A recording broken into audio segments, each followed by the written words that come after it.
پاک کی غلامی میں آ جائیں۔ وہ کہتے تھے دنیا، اعلیٰ حضرت نے کتاب لکھی ہے الامن والعلا، اس میں آپ فرماتے ہیں جو حضور کی پناہ میں آ جاتا ہے نا وہ بچ جاتا ہے۔ اللہ کرے آپ کو سمجھ آئے میری بات کی۔ جو حضور کی پناہ میں آ جاتا ہے وہ، جو دنیا دار رہتا ہے، مالدار رہتا ہے، حضور کی پناہ میں نہیں آتا وہ بے سکون رہتا ہے۔ فرماتے ہیں یہاں دنیا میں بھی حضور کی پناہ میں آ جاؤ، آج لے ان کی پناہ۔ اور آج دلیل آپ نے ابن ماجہ کی حدیث لکھی ہے، حضرت تمیم داری حدیث کے راوی ہیں، اعلیٰ حضرت نے لکھی ہے، فرماتے ہیں جو حضور کی پناہ میں آیا بچ گیا۔ دلیل دیتے ہیں، فرمایا انسان تو انسان، جانور بھی آتے تھے تو بچ جاتے تھے۔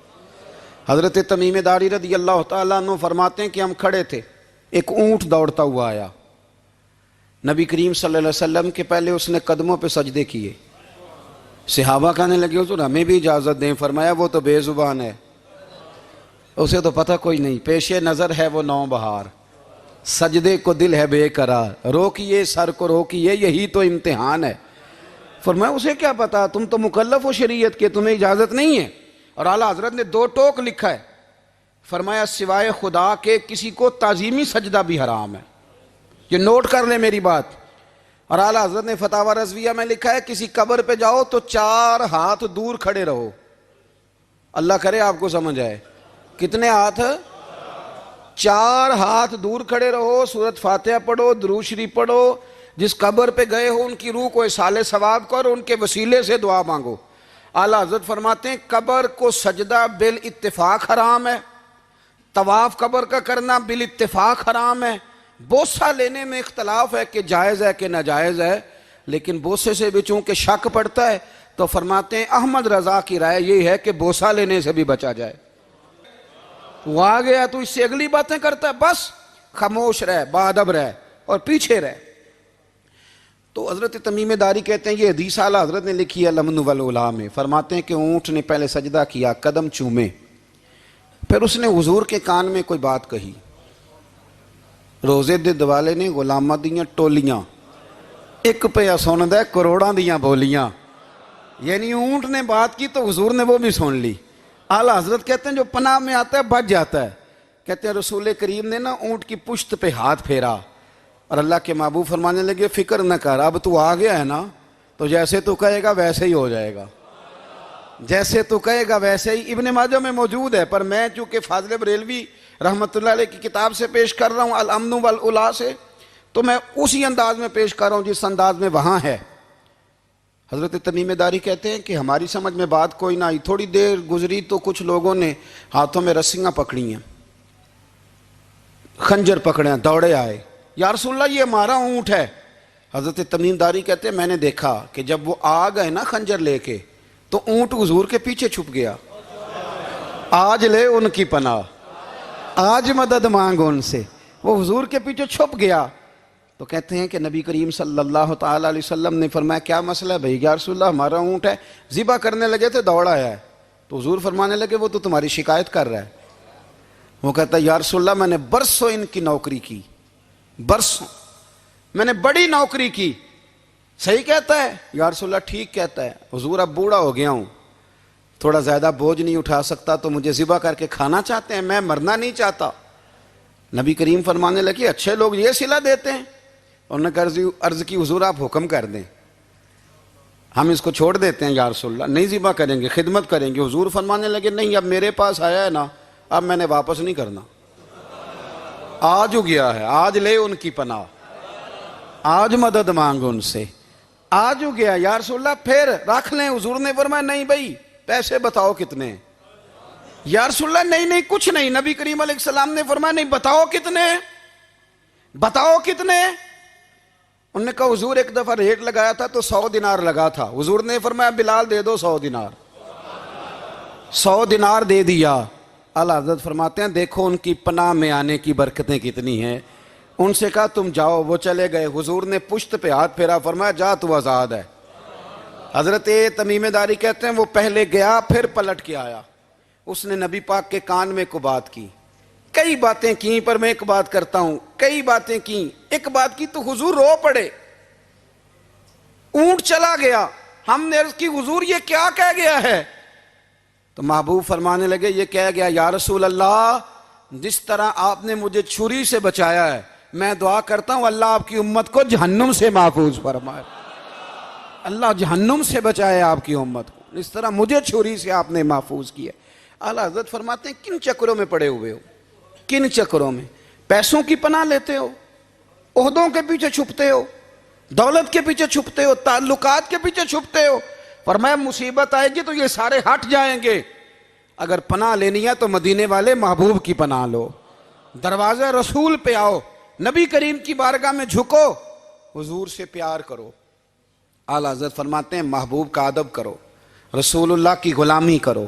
فرماتے ہیں پھر کہ گلی گلی تباہ، ٹھوکریں سب کی کھائیں کیوں، دل کو جو عقل دے خدا تو تیری گلی سے جائے کیوں۔ اور فرمانے لگے جان ہے عشق مصطفیٰ روز فزوں کرے خدا، جس کو ہو درد کا مزہ وہ ناز دوا اٹھائے کیوں، جس کو ہو درد کا مزہ وہ ناز دوا اٹھائے کیوں۔ انہوں نے محبوب کریم کی محبت کا پیغام دیا، صحابہ کی محبت کا، بولیے صحابہ کی محبت کا پوری کتاب لکھی حضرت صدیق اکبر جناب عمر کے فضائل پر۔ اور مزے کی بات یہ ہے کہ اعلیٰ حضرت نے نا اردو شاعروں میں سے کسی کو توفیق نہیں ہوئی حضور کو شہنشاہ کہنے کی، اعلیٰ حضرت نے کہا میرے نبی شہنشاہ ہیں۔ دلیل کیا دی؟ فرمانے لگے پڑھو ترمذی، حضور نے فرمایا میرے دو وزیر زمینوں میں ہیں دو آسمانوں میں، زمین کے دو وزیروں کے نام ابو بکر اور عمر ہیں، آسمان کے دو وزیر ہیں جبریل اور میکائیل۔ تو اعلیٰ حضرت کہنے لگے حضور وزیر تو کسی شہنشاہ کے ہی ہوتے ہیں، پھر کہہ لو نا شہنشاہ۔ تو پھر فرمانے لگے حاجیو آؤ شہنشاہ کا روضہ دیکھو، حاجیو آؤ شہنشاہ کا روضہ دیکھو، کعبہ تو دیکھ چکے اب کعبے کا بھی کعبہ دیکھو، کعبہ تو دیکھ چکے اب کعبے کا بھی، غور سے سن تو رضا کعبے سے بھی آتی ہے صدا، میری آنکھوں سے میرے پیارے کا روضہ دیکھو۔ اعلیٰ حضرت نے ساری زندگی اور صحابہ کرام کی بات کی، اہل بیت کی بات کی، اولیاء کی بات کی، صوفیاء کی بات کی، دفاع کیا سب کا، سب کے شانوں میں لکھا، امت کو بتلایا کہ اپنے بزرگوں سے جڑے رہو گے تو بچے رہو گے۔ اعلیٰ حضرت نے طنز کرنے سے، تنقید کرنے سے، بلا وجہ غلطیاں نکالنے سے اور ایک دوسرے پر لان تان کرنے سے ہمیں بچنے کو کہا۔ اعلیٰ حضرت فرماتے ہیں کوئی علم اگر آ جائے نا تو اس کا معنی یہ نہیں کہ سب کو جاہل سمجھ لینا چاہیے۔ سمجھ آ رہی ہے میری بات کی؟ ہم جس شعبے میں بھی ہوتے ہیں نا سامنے والے کو ان پڑھ ہی سمجھتے ہیں۔ مولویوں کے بارے میں بعض لوگوں کا خیال ہے کہ یہ پتہ نہیں کون سی مخلوق ہے، ان کو کیا پتہ دنیا داری کا۔ میں صحیح کہہ رہا ہوں۔ اسی طرح جو میرے شعبے سے تعلق رکھنے والے لوگ ہیں وہ کہتے ہیں شاید سارے تاجر دو نمبر طریقے سے ہی مال کماتے ہیں۔ یہ ہو نہیں سکتا، ایسا ہو نہیں سکتا۔ ہمیں نا دوسروں کی اہمیت کی خبر رکھنی چاہیے، ہمیں ایک دوسرے سے پیار، ہم طنز کرتے ہیں، تنقید کرتے ہیں۔ فاضل بریلوی منع کرتے تھے، آپ فرماتے ہیں یہ طریقہ درست، ہم جب غلطیاں نکالنے پہ جاتے ہیں تو معاذ اللہ اتنا اوپر بن جاتے ہیں کہ معاذ اللہ ثم معاذ اللہ اللہ رسول تک پہنچ جاتے ہیں۔ اعلیٰ حضرت کے زمانے میں ایک شخص نے کہہ دیا نبی پاک کا خیال آئے تو نماز ٹوٹ جاتی ہے۔ عقل ہے نا جی، جہاں مرضی لے جاؤ۔ وہ کہنے لگا جی میں نے خالص اللہ کے لیے پڑھنی ہے نا فلسفہ عجیب، نبی پاک کا خیال آئے تو نماز۔ اعلیٰ حضرت فرمانے لگے تو بڑا ہی پاگل ہے، جب تو کہے گا السلام علیکہ ایھا النبی خیال آئے گا کہ نہیں؟ فرمانے لگے تو بڑا ہی نادان ہے، جب تو کہے گا اللہم صلی علی محمد وعلی خیال آیا کہ نہیں آیا؟ فرمانے لگے تو نبی پاک کی بات کرتا ہے، نماز میں تو ابا اماں کا بھی خیال آتا ہے، ربنا اغفر لی والدیّ۔ فرمانے لگے ربے کے خیال سے نہیں ٹوٹتی تو مدینے والے کے خیال سے کیسے ٹوٹ گئی؟ فرمانے لگے بڑا ہی بیوقوف ہے تو۔ اعلیٰ حضرت فرمانے لگے تو کہتے ہیں حضور کا خیال آئے تو ٹوٹ جاتی ہے؟ فرمانے لگے جب تک حضور کا خیال آئے نہ نماز ہوتی نہیں، جب تک حضور کا خیال نہ آئے نماز ہوتی نہیں، سوال ہی نہیں پیدا ہوتا۔ لوگوں نے کہا جناب وہ کس طرح؟ تو اعلیٰ حضرت فرمانے لگے اللہ نے کہا قرآن میں واقعیم الصلاۃ نماز پڑھو، یہ نہیں بتایا کتنی پڑھنی ہے، اور یہ بھی نہیں بتایا فجر کی کتنی پڑھنی ہے، یہ بھی نہیں بتایا ظہر کی، یہ بھی نہیں بتایا قیام کیسے کرنا ہے، ہمیں یہ بھی نہیں بتایا رکوع کیسے کرنا ہے۔ ہمیں پتہ کیسے پتہ چلا؟ جب صحابہ نے کہا نا رب کہتا ہے نماز پڑھیں تو کیسے پڑھیں، تو حضور فرمانے لگے سلو کما رأیتمونی اصلی، نماز اس طرح پڑھو کرو جس طرح مجھے پڑھتے ہوئے دیکھتے ہو. تو کہا یہ تو کیسی عجیب بات کر رہا ہے کہ نبی کریم صلی اللہ علیہ وسلم کا خیال آئے. اور پھر بڑی مزیدار بات، ایک شخص نے اعلیٰ حضرت سے آ کے نا، اس زمانے میں نا ایک آریہ مذہب ہوتا تھا، اب اللہ کا شکر ہے وہ کوئی نہیں. اب ویسے جو بڑے نئے نئے مذہب نکل آئے ہیں، جو آدمی جتنا پڑھ جاتا ہے معاذ اللہ وہ ایک نئی بات ہی شروع کر دیتا ہے، اور جو انوکھی بات کرے اس کے پیچھے رش بھی زیادہ ہو جاتا ہے. سٹائل ذرا ہٹ کے ہو نا جی تو ذرا ماحول جلدی بن جاتا ہے. تو وہ آریہ مذہب تھا، تو وہ ایک آریہ آ گیا اعلیٰ حضرت کے پاس، آ کے کہنے لگا کہ فرض کی اہمیت زیادہ ہے کہ سنت کی؟ تو اعلیٰ حضرت فرمانے لگے بھئی اہمیت تو فرض کی زیادہ ہے. تو کہنے لگے آپ کا وضو تو پھر سنت سے شروع ہوتا ہے. وضو میں پہلا فرض ہے منہ دھونا، اور آپ سب سے پہلے ہاتھ دھوتے ہیں، یہ بھی سنت. ناک میں پانی ڈالنا یہ بھی، کلی کرنا یہ بھی. میری بات کی سمجھ آ رہی ہے؟ اس نے کہا یہ آپ عجیب لوگ ہیں، فرض اگر بڑا ہے تو پہلے فرض ہونا چاہیے تھا. سمجھ آ رہی ہے میری بات کی؟ لوگ دین پر بڑے بڑے مختلف اعتراضات کرتے ہیں نا. اس نے کہا جی پہلے ہونا چاہیے تھا فرض.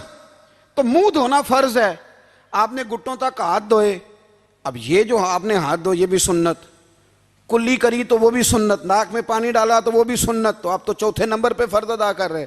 تو اعلیٰ حضرت فرمانے لگے تم اصل میں محبوب کا غلام نہیں نا.